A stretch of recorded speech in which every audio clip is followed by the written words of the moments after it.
అందరికీ నమస్కారం. ఇవాళ మనతో పాటు ప్రముఖ ఆధ్యాత్మికవేత్త, astrologer, professor doctor Mullapudi Satyanarayana Murthy గారు ఉన్నారు. గురుగారితో మాట్లాడదాం. గురుగారు నమస్కారం. నమస్కారం మణికంఠ. గురుగారు, అక్టోబర్ మాసంలో ముందుగా మేషరాశి వారికి ఎలాంటి ఫలితాలు ఉండబోతున్నాయి కాస్త వివరించండి. మేషరాశి వారికి అక్టోబర్ నెల 2024 సంవత్సరంలో ఫస్ట్ గ్రహస్థితి చూడాలి.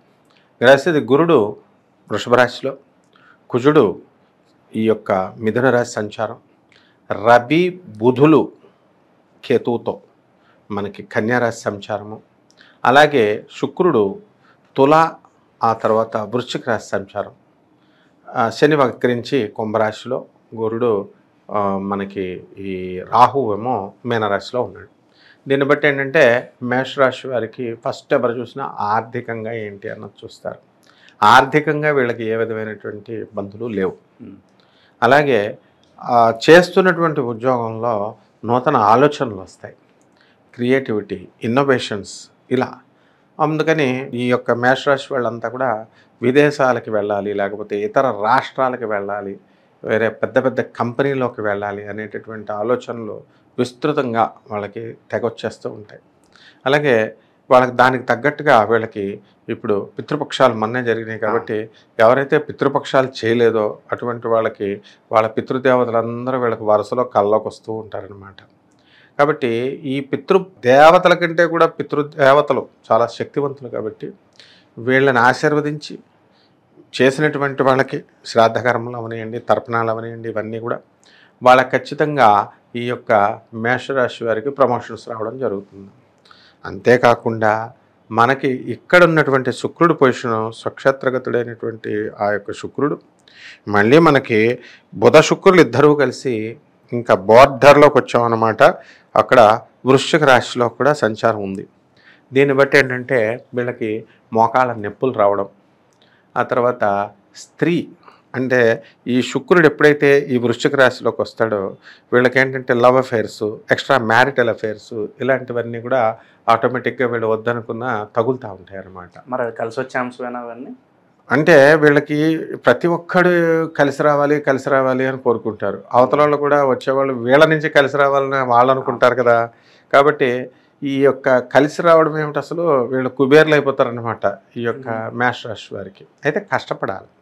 అంటే ఫ్రీగా ఆడదాని సొమ్మును ఆశించి వాళ్ళకి ఏదో ఒక 50 లక్షలు వస్తాయనో, లేకపోతే ఏదో డబ్బు కలిసి వస్తుందనో, వ్యాపారంలో కలిసి వస్తుందనో, ఈ విధమైనటువంటి ఆలోచన తప్పనమాట.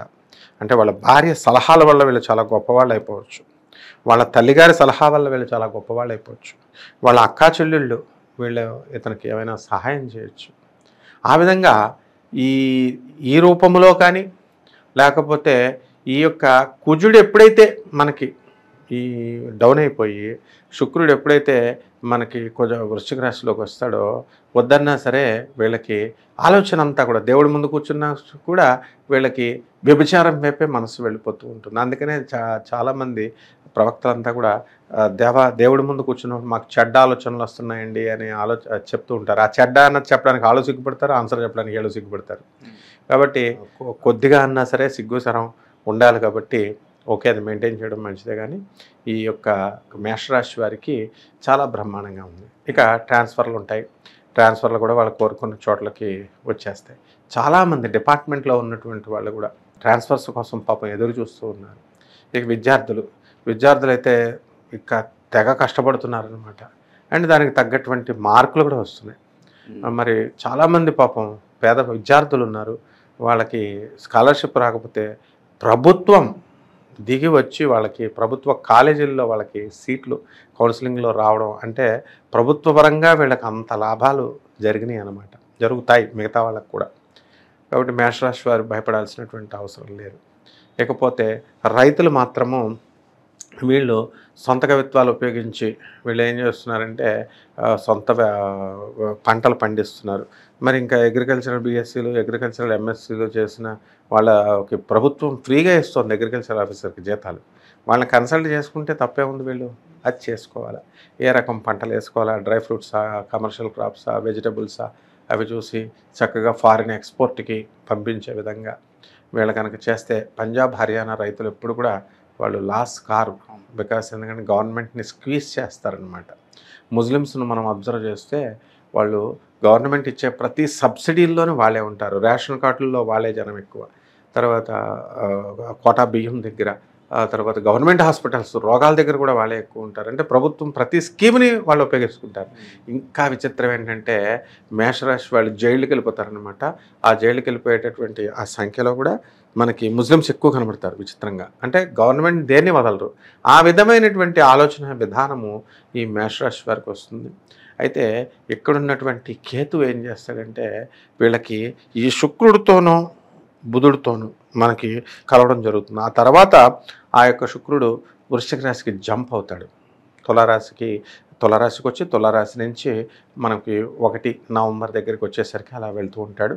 అండ్ బుధుడు వక్రించి మనకి కర్కాటకం నుంచి సింహం నుంచి కన్య అలా వచ్చి ఈ సంచారాల ప్రభావం వల్ల వీళ్ళు దుష్టజన సాంగత్యం చేస్తారు మేషరాశి వాళ్ళు దుష్టులతో. అండ్ దీనివల్ల ఏమవుతుందంటే వీళ్ళు చెడిపోవడానికి అవకాశాలు ఉంటాయి మేషరాశి వాళ్ళు. కాబట్టి అలాంటి చెడ్డవాళ్ళతో స్నేహం చేయడం వల్ల వాళ్ళు చెడ్డ సలహాలు ఇస్తారు. వాళ్ళ సలహాలు విన్న తర్వాత వీళ్ళు జైలుకి వెళ్ళిపోవడం automatic. Police will do it's duty, law will do it's duty. కాబట్టి చక్కగా ఈ మేషరాశి వారికి భగవంతుడు ఇచ్చినటువంటి అవకాశాల్లో మంచి వ్యాపారాలు పెట్టుకోవాలి. ఎటువంటి వ్యాపారాలు కలిసి వస్తాయి అంటారు? డిపార్ట్మెంటల్ స్టోర్సు, హాస్టల్స్, హోటల్స్, భోజనాలు పెట్టడం, టీ షాపులు. ఇప్పుడు టీ షాపులు పెట్టమని మనం చెప్పామనుకో, ప్రతి ఒక్కడు కూడా అంబానీ లెవెల్లో బిల్డప్లు ఇస్తారు. ఎలా అంటే టీ షాపు రోజుకి 1000 రూపాయలు వస్తుంది, 30,000 రూపాయలు ఆదాయం కాళ్ళ దగ్గరికి వస్తుంది, నన్ను టీ షాప్ పెట్టమన్నావా అని ఫీల్ అయిపోతారు. మరి వీళ్ళ దగ్గర ఎంతరా పెట్టుబడి ఉందంటే పెట్టుబడి ఉండదు. మరి ఎలా పెడతారు మీరు అంబానీలాగా? సో డిపార్ట్మెంటల్ స్టోర్స్ చిన్న సైజులో చాలు, కిరాణా షాప్ వ్యాపారాలు, టైలరింగ్ షాపులు, బొటిక్లు. తర్వాత ప్రాణహింస చేయకూడదు. ఈ మటన్ షాపులు, చికెన్ షాపులు పెట్టకూడదు. దానివల్ల ఇప్పుడు ఆల్మోస్ట్ మటన్ షాపు, చికెన్ షాపులు పెట్టేవాళ్ళ పాపం వాళ్ళ ఆర్థిక పరిస్థితి నాకు తెలుసు. వాళ్ళు మంచి రేజింగ్లో ఉన్నా సరే వాళ్ళ పిల్లలకి మనోవైకల్యం ఉండడం, అంగవైకల్యాలు ఉండడం ఇలాగ ఉంటాయన్నమాట. కాబట్టి ఒక జీవిని ఎప్పుడు కూడా హింసించకూడదు. అటువంటి బిజినెస్లు మానేసి ఇతరులకు మనం ఉపయోగపడేటటువంటి బిజినెస్లు వాళ్ళు పెట్టుకుంటే మంచి బ్రహ్మాండంగా ఉంటుంది. అండ్ కేతువు బాగా కలిశాడు కాబట్టి వీళ్ళందరూ కూడా మేషరాశి వాళ్ళకి కుజుడు కూడా మనకి చక్కగా మిథున రాశిలో ఉన్నాడు. కాబట్టి వీళ్ళందరూ కూడా బాబా వ్యాపారాలు అంటే స్వామీజీలు అవ్వచ్చు, పీఠాలు పెట్టుకోవచ్చు. ఎందుకంటే ఇప్పుడు ఒరిజినల్ శంకరాచార్య పీఠం కలెక్షన్ చాలా తక్కువైతే దొంగ బాబాల పీఠాలు కలెక్షన్స్ చాలా ఉన్నాయి. కాబట్టి తప్పే ఉంది. ఇప్పుడు బిజినెస్లో కేతు ఎప్పుడు కూడా శని అక్కడ కుంభరాశిలో ఉన్నాడు, చక్కగా ఉండి మనకి అష్టమ దృష్టితో చూస్తున్నాడు కేతు.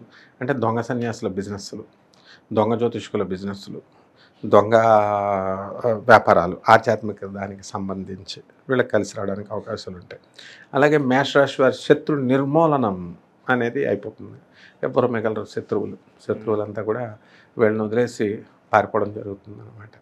గురుగారు, అలాగే మేషరాశి వారు ఎటువంటి పరిహారాలు చేసుకుంటే వీళ్ళు మంచి ఫలితాలు పొందే అవకాశం ఉందంటారు? పరిహారాలు ఏమిటంటే వీళ్ళు ప్రతి ఒక్కళ్ళు కూడా సింపుల్గా ఉండాలని చూస్తున్నారు.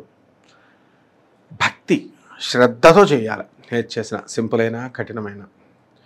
వీళ్ళు ఏం చేయాలంటే ప్రతిరోజు 108 ప్రదక్షిణాలు రావి చెట్టుకు చేయాలి. రావి చెట్టు కింద ఉన్నటువంటి శనీశ్వరుడు నవగ్రహాలకి, ముఖ్యంగా శనీశ్వరుడి దగ్గర కూర్చొని ప్రతిరోజు 1008 ఓం శనేశ్వరాయ నమః అనే మంత్రాన్ని జపించాలి. అద్భుతాలు జరిగిపోతాయి ఇలా చేస్తే. అలాగే ఈ యొక్క నవగ్రహాల చుట్టూ కూడా ప్రదక్షిణాలు చక్కగా ఒక 21 ప్రదక్షిణాలు చేయాలి.